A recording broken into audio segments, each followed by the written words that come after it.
আসসালামু আলাইকুম দর্শক, স্বাগত জানাচ্ছি আরটিভির দুপুরের সংবাদ। আপনাদের সঙ্গে রয়েছে আমি নীরা ফেরদৌস। যারা বাংলাদেশে নির্বাচন চায় না তারা উসমান হাদির উপর হামলার ঘটনা ঘটিয়েছে বলে মন্তব্য করেছেন বিএনপির স্থায়ী কমিটির সদস্য সালাউদ্দিন আহমেদ চৌধুরী। শনিবার প্রধান উপদেষ্টার বাসভবন যমুনায় বৈঠক শেষে সাংবাদিকদের সামনে এ মন্তব্য করেন তিনি। সালাউদ্দিন আহমেদ বলেন, রাজনৈতিক বিতর্ক হবে, কিন্তু ফ্যাসিবাদ বিরোধী ঐক্য যেন বিনষ্ট না হয় সে বিষয়ে সতর্ক থাকতে হবে। যদি ঐক্যবদ্ধ থাকে তবে জাতীয়ভাবে এই জাতীয় ঘটনা প্রতিরোধ করা সম্ভব বলে মন্তব্য করেন তিনি। এদিকে হাদির উপর হামলায় জড়িতদের আজকের মধ্যে গ্রেফতারের দাবি জানিয়েছে জাতীয় নাগরিক পার্টি এনসিপির আহ্বায়ক নাহিদ ইসলাম। সকালে প্রধান উপদেষ্টা বাসভবন যমুনায় বিএনপি, জামায়াত ও এনসিপির সঙ্গে বৈঠক শেষে এ দাবি জানান তিনি। আওয়ামী ফ্যাসিবাদের বিরুদ্ধে সব রাজনৈতিক দলগুলোকে এক হওয়ার আহ্বান জানান নাহিদ। উসমান হাদির উপরে এই হামলা প্রকৃতপক্ষে বাংলাদেশের উপরে হামলা, এটা বিচ্ছিন্ন কোনো ঘটনা বলে আমরা মনে করি না, এবং হামলার ধরন দেখে বোঝা যায় এটা পেশাদার প্রফেশনাল পুলিশ। উসমান হাদির যারা হত্যা চেষ্টা জড়িত, আমরা তাদেরকে তো অবিলম্বে আজকের মধ্যে আমরা গ্রেফতার চেয়েছি, এবং শুধু তারাই নয় বরং এই যে পরিকল্পনার সাথে যারা জড়িত তাদেরকেও যাতে সরকার কঠোর ব্যবস্থা নেয় আওয়ামী লীগের বিরুদ্ধে। এবং শান্তিপূর্ণ স্থিতিশীল রাজনীতির পরিবর্তে একটি গোষ্ঠী মবক্রেসির রাজনীতির চর্চা করছে বলে অভিযোগ করেছেন বিএনপি স্থায়ী কমিটির সদস্য আমির খসরু মাহমুদ চৌধুরী। উসমান হাদির উপর হামলা কোনো মাস্টার প্ল্যানের অংশ কিনা সে প্রশ্ন তুলেন দলটির সিনিয়র যুগ্ম মহাসচিব রুহুল কবির রিজভী। সরকারের কর্মকাণ্ডে নানা সন্দেহ তৈরি হচ্ছে বলেও জানান তিনি। রুজু রফিকের রিপোর্ট। আমিও ফিল করছিলাম। রাজধানীর কৃষিবিদ ইনস্টিটিউটে বিএনপি আয়োজিত সপ্তাহব্যাপী দেশ গড়ার পরিকল্পনা শীর্ষক কর্মসূচির সমাপনী দিনে যোগ দেন 5টি বিভাগের নেতৃবৃন্দ। এ সময় দলের সিনিয়র যুগ্ম মহাসচিব রুহুল কবির রিজভী ওসমান হাদি ইস্যুতে সরকারের সক্ষমতা নিয়ে প্রশ্ন তোলেন। একজন উপদেষ্টা মাত্র 4-5 দিন আগে বলে দিলেন যে জনগণ তো আমাদেরকে ম্যান্ডেট দেয়নি, কতদিন থাকবো। তো সবগুলো মিলিয়েই নানা সন্দেহ, নানা সংশয়, নানা ধরনের কৌতূহল সৃষ্টি হচ্ছে, কোথায় কি হচ্ছে, তাহলে কোনো মাস্টার প্ল্যান অনুযায়ী কাজ হচ্ছে কিনা। অবাধ সুষ্ঠু নির্বাচন 12ই ফেব্রুয়ারিতে যেটা করার কথা সেটা কি কেউ কেউ পরিকল্পিতভাবে বিনষ্ট করার চেষ্টা করছেন? দলটির স্থায়ী কমিটির সদস্য আমির খসরু মাহমুদ চৌধুরী দেশের বর্তমান পরিস্থিতিতে নেতাকর্মীদের সোচ্চার থাকার আহ্বান জানান। নতুন বাংলাদেশে মানুষের মনোজগতে যে পরিবর্তন এসেছে সেটাকে মাথায় রেখে ধারণ করে যে রাজনীতি আমরা চালাচ্ছি তার বিপরীতে একটু ভিন্ন রাজনীতি আমরা দেখতে পাচ্ছি।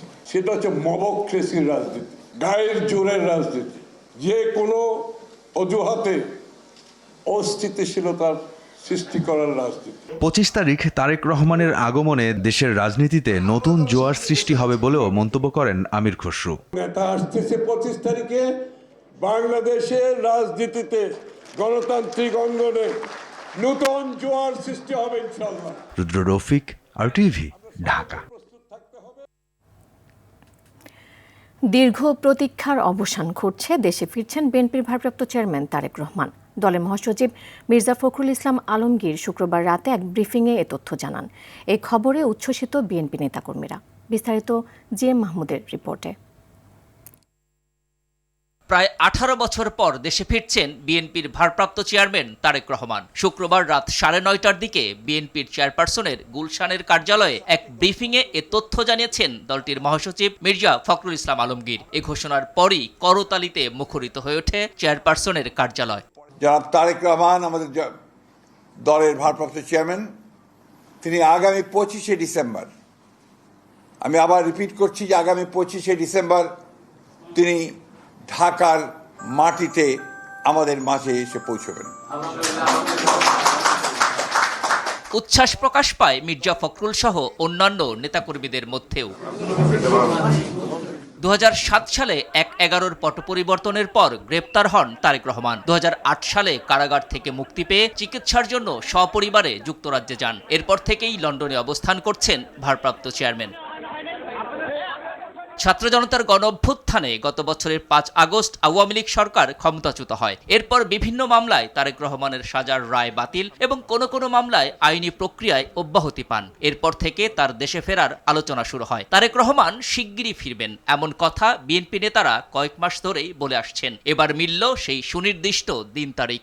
ছিল সেরকম কিছু। তার স্বদেশ প্রত্যাবর্তনের মধ্য দিয়ে সুদীর্ঘ এই প্রতীক্ষার অবসান ঘটবে বলে বিএনপি পরিবার সহ দেশবাসীর প্রত্যাশা।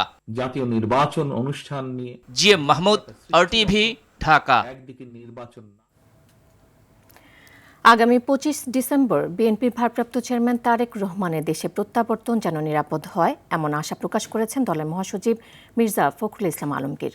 বলেন, বেগম খালেদা জিয়া, তার পরিবার এবং জাতির জন্য এটি একটি বিশেষ দিন। সকালে নিজের ভেরিফাইড ফেসবুক পেজে এসব কথা বলেন মির্জা ফখরুল। প্রয়োজনে অন্তর্বর্তী সরকারকে বিশেষ নিরাপত্তা সেল তৈরি করার পরামর্শ দেন মির্জা ফখরুল। এদিকে উসমান হাদির গুলিবিদ্ধ হওয়ার ঘটনা দুঃখ প্রকাশ করেন বিএনপি মহাসচিব। অতি দ্রুত অপরাধীদের গ্রেফতার এবং সর্বাগ্রে হাদের সুচিকিৎসা নিশ্চিত করবে বলে আশা প্রকাশ করেন তিনি।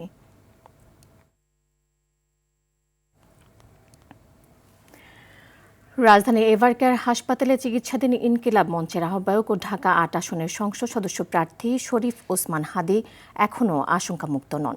তাকে পর্যবেক্ষণে রাখা হয়েছে বলে জানিয়েছে ইনকিলাব মঞ্চ।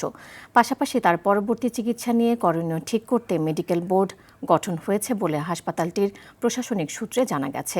এদিকে এভারকেয়ার হাসপাতালে হাদির শারীরিক অবস্থার খোঁজ নিতে গিয়ে গণ অধিকার পরিষদের সাধারণ সম্পাদক রাশেদ খান বলেন, নির্বাচনকে বানচাল করতে উসমান হাদিকে হত্যার চেষ্টা করা হয়েছে। তিনি বলেন, বন্ধু বেশে ছাত্রলীগের দুর্বৃত্তরা আগেই উসমান হাদির গবেষণা প্রতিষ্ঠানে যাতায়াত করেছে। সংকটাপন্ন হাদির জন্য দেশবাসীর কাছে দোয়া চান রাশেদ।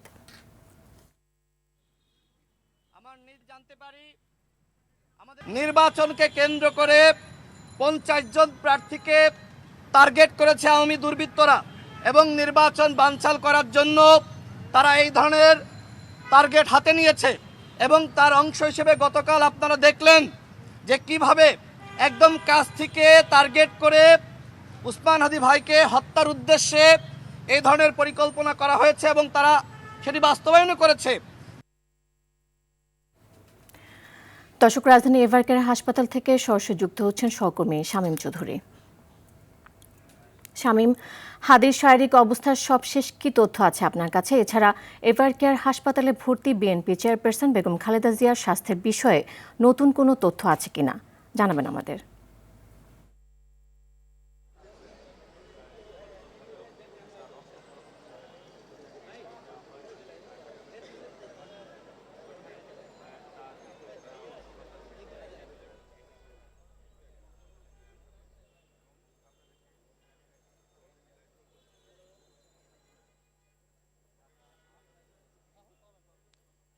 জি নীরা, আপনি যেমনটা বলছিলেন, ওসমান হাদিকে কিন্তু 72 ঘন্টা নিবিড় পর্যবেক্ষণে এই এভারকেয়ার হাসপাতালে রাখা হয়েছে এবং তাকে ইলেকট্রিক ভেন্টিলেটর দিয়ে আসলে শ্বাস প্রশ্বাস কার্যক্রম চলমান রয়েছে এমনটাই আমরা জানতে পেরেছি।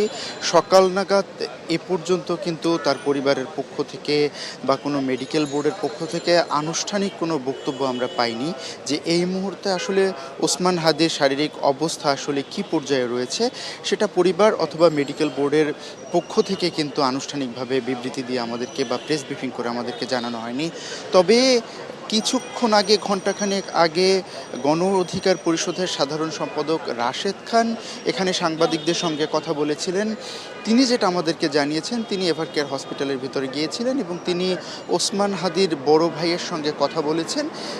গতকালকে নাগাদ কিন্তু একটা মেডিকেল বোর্ড গঠন করা হয়েছে ওসমান হাদির চিকিৎসার জন্য, এটাই আমাদেরকে উনি জানিয়েছেন। এবং সেই মেডিকেল বোর্ড কিন্তু সকালেই বসেছিলেন ওসমান হাদির শারীরিক অবস্থার সর্বশেষ আলোচনা করার জন্য, যে আসলে কোন পর্যায়ে তার শারীরিক অবস্থা আছে। সেখান থেকেই সেই মেডিকেল বোর্ড কথা বলেছে ওসমান হাদির ভাইয়ের সঙ্গে এবং ওসমান হাদির ভাইয়ের কাছ থেকে কিন্তু রাশেদ, গণ অধিকার পরিষদের রাশেদ তথ্য পেয়েছেন। তিনি জানিয়েছেন যে ওসমান হাদি আসলে খুবই গুরুতর এবং সংকটাপন্ন অবস্থায় আছেন। তিনি একটা তথ্য আমাদেরকে দিয়েছেন যে ওসমান হাদির আসলে মাথার খুলি কিন্তু রেখে আলাদা করে রাখা হয়েছে এমনটাই জানিয়েছেন এবং এই অবস্থায় কিন্তু তিনি দেশবাসীর কাছে দোয়া চেয়েছেন ওসমান হাদির সুস্থতার জন্য এবং তার পরিবারের পক্ষ থেকেও কিন্তু একই কথা বলা হয়েছে যে ওসমান হাদির আসলে সুস্থতার জন্য দোয়া তিনি প্রার্থনা করেছেন। এর আগে কিন্তু গতকাল রাতে এখানে ওসমান হাদিকে নিয়ে আসা হয়েছে, আপনারা সবাই জানেন। কিন্তু যখন ওসমান হাদি গুলিবিদ্ধ হয় এবং পরপরই যখন তাকে ঢাকা মেডিকেল কলেজ হাসপাতালে নেওয়া হয়, তখন কিন্তু একটা ছোট অস্ত্রোপচার তার করতে হয়েছে এবং সেখানে যে ঢাকা মেডিকেল কলেজের নিউরোসায়েন্সের অধ্যাপক জাহিদ রায়হান তিনি কিন্তু বলেছিলেন যে আসলে ওসমান হাদির অবস্থা খুবই গুরুতর এবং সংকটাপন্ন অবস্থায় আছেন এবং তার অবস্থা আসলে কি হবে সেটা বলা যাচ্ছে না। তবে এই মুহূর্তে ওসমান হাদি আসলে সংকটাপন্ন অবস্থায় আছেন, এটাই আমরা জানতে পেরেছি। তো নীরা, এভারকেয়ারের সামনে থেকে ওসমান হাদির শারীরিক এই ছিল সর্বশেষ। শামীম, আপনাকে ধন্যবাদ। ঢাকা ৮ আসনের স্বতন্ত্র প্রার্থী ইনকিলাব মঞ্চের মুখপাত্র শরীফ ওসমান হাদির উপর অতর্কিত হামলার প্রতিবাদে বিক্ষোভ সমাবেশ করেছে সংগঠনটি। দুপুরে রাজধানীর শাহবাগ জাতীয় জাদুঘরের সামনে ইনকিলাব মঞ্চ ছাড়াও বিক্ষোভে অংশ নেন এবি পার্টির সহ একাধিক রাজনৈতিক দল ও সংগঠনের নেতাকর্মীরা। এ সময় বক্তারা সরকারের ভূমিকার তীব্র নিন্দা জানান, ভারতীয় আধিপত্যবাদের বিরুদ্ধে তাদের অবস্থান পুনর্ব্যক্ত করেন। এনসিপি নেতা হাসনাত আবদুল্লাহ বলেন, বুলেট হাদির মাথা ভেদ করেনি, করেছে বাংলার মানুষের বুক। বলেন, উসমানের রক্ত যারা ঝরিয়েছে তাদের এই বাংলায় 1 ইঞ্চি জায়গা হবে না।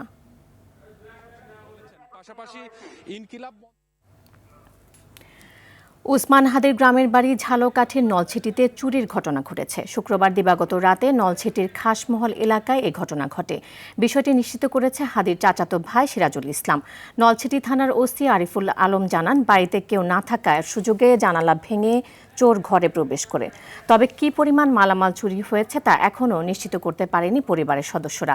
এই ঘটনায় জড়িতদের দ্রুত আইনের আওতায় আনা হবে বলে জানান তিনি।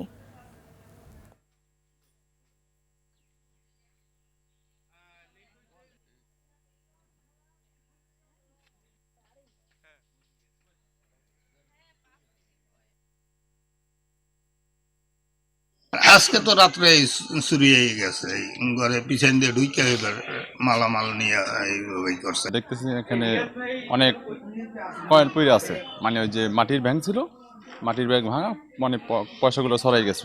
দুইটা ছেলে ওই ব্যাগ বুক নিয়ে একদম বেড়ের ভিতরে লাফ দিয়ে পড়ছে। ঢাকা ৮ আসনের সম্ভাব্য স্বতন্ত্র সংসদ সদস্য প্রার্থী ইনকিলাব মঞ্চের মুখপাত্র শরীফ ওসমান হাদিকে গুলি করা একজন সন্ত্রাসীকে শনাক্ত করা হয়েছে বলে জানিয়েছেন ডিএমপি কমিশনার শেখ মোহাম্মদ সাজ্জাদ আলী। সকালে রাজধানীর রাজারবাগে অবসরপ্রাপ্ত পুলিশ কর্মকর্তা কল্যাণ সমিতির বার্ষিক সাধারণ সভা শেষে সাংবাদিকদের সঙ্গে এই কথা বলেন তিনি। কমিশনার আরও বলেন, শনাক্ত হওয়া ব্যক্তিকে শিগগিরই গ্রেফতার করা হবে। ডিএমপি কমিশনার বলেন, এই ঘটনা তদন্ত চলছে, এখনই বেশি কিছু বলা যাচ্ছে না। এদিকে ডিএমপির পক্ষ থেকে পাঠানো এক সংবাদ বিজ্ঞপ্তিতে উসমান হাদির উপর হামলায় অভিযুক্তদের সন্ধানদাতার পরিচয় গোপন রাখা হবে এবং উপযুক্ত পুরস্কার দেওয়া হবে বলেও জানানো হয়েছে। ক্রাইম টার্গেটকে খুঁজতেছি, এখনো 24 ঘন্টা পার হয় নাই, হোপফুলি আমরা এটা হিট করতে পারবো ইনশাআল্লাহ। দিস ইজ আন্ডার ইনভেস্টিগেশন, এর বেশি বলা সম্ভব না। উসমান হাদির উপর হামলা নির্বাচন ভণ্ডুলের অপতৎপরতা উল্লেখ করে সুজনের সম্পাদক ও সাবেক নির্বাচন ব্যবস্থা সংস্কার কমিশনের প্রধান ডক্টর বদিউল আলম মজুমদার রাজনীতিকে ব্যবসায়ী হিসেবে না নেওয়ার আহ্বান জানিয়েছেন। আর debate for democracy chairman Hasan Ahmed Chowdhury Kiran Osman হাদির প্রসঙ্গ টেনে বিএনপির ভারপ্রাপ্ত চেয়ারম্যান তারেক রহমানের নিরাপত্তা নিশ্চিতের দাবি জানিয়েছেন। নির্বাচন যাতে চর দখলের মতো না হয় সেই আহ্বানও জানান তিনি। দুপুরে রাজধানীর এফডিসিতে ডিবেট ফর ডেমোক্রেসির আয়োজনে আগামী নির্বাচনে সামাজিক যোগাযোগ মাধ্যমের অপব্যবহার প্রতিরোধ নিয়ে ছায়া সংসদ বিতর্ক প্রতিযোগিতায় তারা এসব কথা বলেন। বিতর্ক প্রতিযোগিতায় ঢাকা কমার্স কলেজকে হারিয়ে জয়ী হয় হাজারীবাগ সরকারি কলেজ।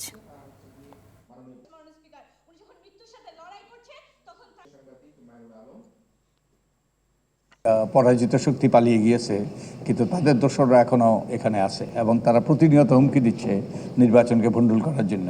অতএব তাদের পক্ষ থেকে তো এইরকম অপচেষ্টা হওয়াই স্বাভাবিক। রাজনীতির সাথে জাদুর কাঠি যুক্ত হয়েছে, অর্থাৎ রাজনীতির মাধ্যমে, ক্ষমতার মাধ্যমে কিন্তু অর্থবিত্তের মালিক হওয়ার সুযোগ হয়েছে। তাই যে কোনো মূল্যে জিততে হবে, সেই রকম একটা মানসিকতা নিয়ে আমাদের রাজনৈতিক দলগুলো এই যুদ্ধে লিপ্ত হয়, যেন যুদ্ধে লিপ্ত হয়। হাদির মতো এই ধরনের অনাকাঙ্ক্ষিত কোনো ঘটনার সম্মুখীন কাকু না পেতে হয়, সে কারণে আমরা মনে করি জনাব তারেক রহমানের সার্বিক নিরাপত্তা বিধান করবার জন্য সরকারের পক্ষ থেকে উদ্যোগ গ্রহণ করা হয়েছে। আমরা আশা করব তিনি দেশে ফিরবেন এবং বিএনপি, জামাত, এনসিপি সহ ঐক্যবদ্ধভাবে দেশের এই ক্রান্তি লগ্নে 18 কোটি মানুষের স্বার্থে, দেশের স্বার্থে তারা ফ্যাসিস্ট শক্তি যাতে কোনোভাবে তাদের নিজস্ব বাহাসের জন্য, তাদের নিজস্ব যে অন্তকোন্দলের জন্য আবার ফিরে আসতে না পারে সেই চেষ্টা অব্যাহত রাখবেন বলে আমরা আশা করি। ওসমান হাদিকে গুলি করে হত্যা চেষ্টা ইস্যুতে সচিবালয়ে জরুরি ব্রিফিং করছেন স্বরাষ্ট্র উপদেষ্টা। আমরা এখন সরাসরি চলে যাচ্ছি সেখানে।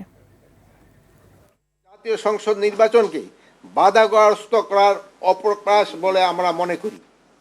জাতীয় সংসদ নির্বাচনকে বাধাগ্রস্ত বা বানচাল করার যে কোনো ধরনের অপচেষ্টা অন্তর্বর্তী সরকার কঠোর হস্তে দমন করবে। বর্তমানে অন্তর্বর্তী সরকার জুলাই গণ অভ্যুত্থানের সম্মুখ সারি যোদ্ধাদের নিরাপত্তা নিশ্চিতে বদ্ধপরিকর। সরকারের পক্ষ থেকে তাদের জন্য বিশেষ নিরাপত্তা ব্যবস্থা গ্রহণ করা হয়েছে। এই লাইনটা আমি আবারও বলতেছি, বর্তমান অন্তর্বর্তী সরকার জুলাই গণ অভ্যুত্থানে সম্মুখ সারির যোদ্ধাদের নিরাপত্তা নিশ্চিতে বদ্ধপরিকর। সরকারের পক্ষ থেকে তাদের জন্য বিশেষ নিরাপত্তার ব্যবস্থা গ্রহণ করা হচ্ছে। লুট হওয়া ও অবৈধ অস্ত্র উদ্ধারে আইন শৃঙ্খলা বাহিনীর অভিযান চলমান রয়েছে।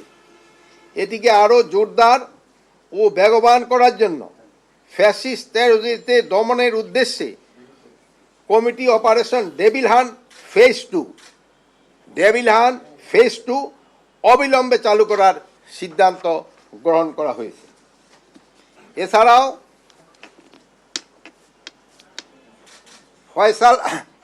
ওসমান ফয়সাল হত্যার সাথে জড়িত তাকে যদি কেউ ধরে দিতে পারে তার জন্য সরকার 50 লক্ষ টাকা পুরস্কার ঘোষণা করেছে। তারপরে এই রেগুলার অ্যারেস্ট ফেসিস্ট অ্যারেস্টের সংখ্যা বাড়াতে হবে। ওসমান হাদি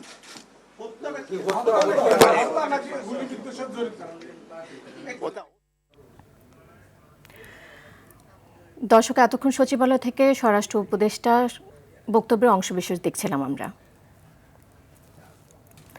আওয়ামী স্বৈরশাসন অবসানের 1 বছর পরও শৃঙ্খলা ফেরেনি প্রশাসনে। শেখ হাসিনার আমলে বঞ্চিত ও নিগৃহীত কর্মকর্তাদের সচিব পদে পদোন্নতি না পাওয়ার অভিযোগ উঠেছে। যুগ্ম সচিবের পদোন্নতির 4 বছর হলেও 20তম ব্যাচের উপযুক্ত কর্মকর্তাদের পদোন্নতি বিলম্বে ক্ষোভ দেখা দিয়েছে। বিশেষজ্ঞরা বলছেন, জনপ্রশাসনে যথাসময়ে পদায়ন ও পদোন্নতিতে শৃঙ্খলা ফেরানো উচিত, না হলে সেবা বঞ্চিত হবে দেশবাসী। বিলাল হোসেনের রিপোর্ট। মাঠ প্রশাসনে গুরুত্বপূর্ণ পদে পদায়নে প্রতিদিনই বাড়ছে শূন্য পদের সংখ্যা। বিভিন্ন মন্ত্রণালয় ও বিভাগে শতাধিক পদ খালি থাকা সত্ত্বেও পদ পরিবর্তনের পরও নজিরবিহীনভাবে ঝুলে আছে 20তম ব্যাচের পদোন্নতি। 2018 সালে নৈশ নির্বাচনে দায়িত্বরত বিতর্কিত ডিসি সহ আওয়ামী লীগপন্থী আমলা বাদ পড়ায় কয়েক দফা বৈঠক করেও পদোন্নতি চূড়ান্ত করতে পারেনি সুপিরিয়র সিলেকশন বোর্ড SSB। জনপ্রশাসনের নথি ঘেটে দেখা যায় 418টি অতিরিক্ত সচিব পদের মধ্যে 323 জন কর্মরত, শূন্য পদ রয়েছে 95টি। 2026 সালের 31 জানুয়ারির মধ্যে পদের সংখ্যা কমে দাঁড়াবে 288টিতে।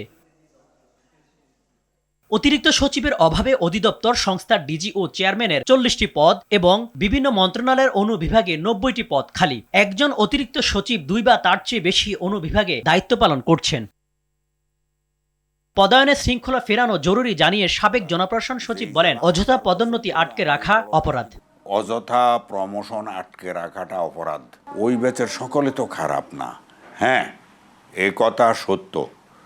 তাদেরকে দিয়ে বিগত সরকার নানান অপকর্ম করিয়েছে, আমি নিজেও দেখেছি এবং এই অপকর্মের শিকার আমি নিজেও হয়েছি। যখনই পদ শূন্য হবে তখনই উপযুক্ত কর্মকর্তাকে পদোন্নতি দিয়ে ওই শূন্যস্থান পূরণ করতে হবে। পদোন্নতির নীতিমালায় নেই এমন কোনো বিষয় এনে কাউকে পদোন্নতি বঞ্চিত করবেন না। প্রশাসনের গতিশীলতা বাড়ানোর জন্য প্রতিটি ব্যাচের যোগ্য ব্যক্তিদের যথাসময়ে পদোন্নতির কথা বলেন জনপ্রশাসন বিশেষজ্ঞ। যদি মনে করেন যে আগামীতে তারা বেনিফিটেড হয়েছে, আপনি সেটা বিবেচনা করেই কিন্তু কোনোভাবেই তাদের পদোন্নতি ক্ষেত্রে বাধা সৃষ্টি করা উচিত না। একজনের উপর যদি অনেক দায়িত্ব থাকে তাহলে উনি কোন দায়িত্ব কোনটা আগে করবেন, এতে প্রায়োরিটি বেসিসে দায়িত্ব পালন করা এবং জনগণকে তাদের দোরগোড়ায় সেবা পৌঁছানো অসম্ভব হয়ে উঠবে। রাজনৈতিক আদর্শ বাস্তবায়নে মনোযোগ দিলে সুশাসন প্রতিষ্ঠা সম্ভব নয় বলে মনে করেন তিনি। Non partisan at the same time প্রশাসনিক দক্ষতা মূল্যায়ন করে। বিল্লাল হোসেন, RTV, ঢাকা। যদি প্রশাসনকে 9 ঘন্টায় নিয়ন্ত্রণে আসেনি ঢাকার কেরানীগঞ্জের বাবুবাজার ব্রিজ পার হয়ে কদমতলী এলাকার ভবনের আগুন। ভোরে 5:30টার দিকে আগুন লাগার খবর পেয়ে ফায়ার সার্ভিসের 14টি ইউনিট আগুন নিয়ন্ত্রণে কাজ করছে।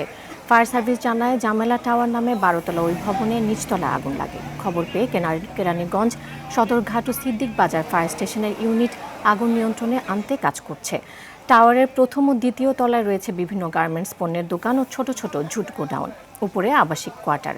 বেজমেন্টে প্রবেশপথ মাত্র 2টি। বেশিরভাগ দোকানের তালা ও শাটার কেটে ঢুকতে হওয়ায় আগুন নেভাতে সময় লাগছে।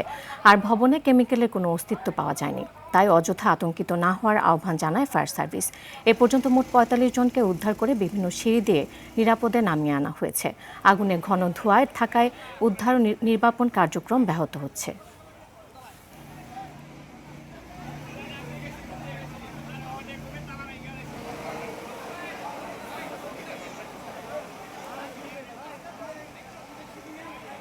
পূর্বাচলে 45,000 ধারণ ক্ষমতা সম্পন্ন ক্রিকেট স্টেডিয়াম ও 50,000 ধারণ ক্ষমতা সম্পন্ন ফুটবল স্টেডিয়াম বানানোর উদ্যোগ নিয়েছে সরকার। যুব ও ক্রীড়া মন্ত্রণালয় জানিয়েছে, ক্রিকেট ও ফুটবলের উন্নয়নে সরকার ধারাবাহিকভাবে কাজ করছে। সেই লক্ষ্যকে সামনে রেখে পূর্বাচলে আন্তর্জাতিক মানের স্টেডিয়াম নির্মাণের উদ্যোগ নেওয়া হয়েছে। ফুটবল স্টেডিয়াম নির্মাণের জন্য 100 একর জমি বরাদ্দের বিষয়ে ভূমি মন্ত্রণালয় ইতিমধ্যেই চিঠি পাঠানো হয়েছে। জমি বরাদ্দের প্রক্রিয়া এগিয়ে চলেছে। নতুন স্টেডিয়াম শুধু আন্তর্জাতিক ম্যাচ আয়োজনেই সক্ষম হবে না, এতে আধুনিক training centre, media hub, VIP gallery, খেলোয়াড়দের আবাসন এবং অত্যাধুনিক নিরাপত্তা ব্যবস্থাও থাকবে।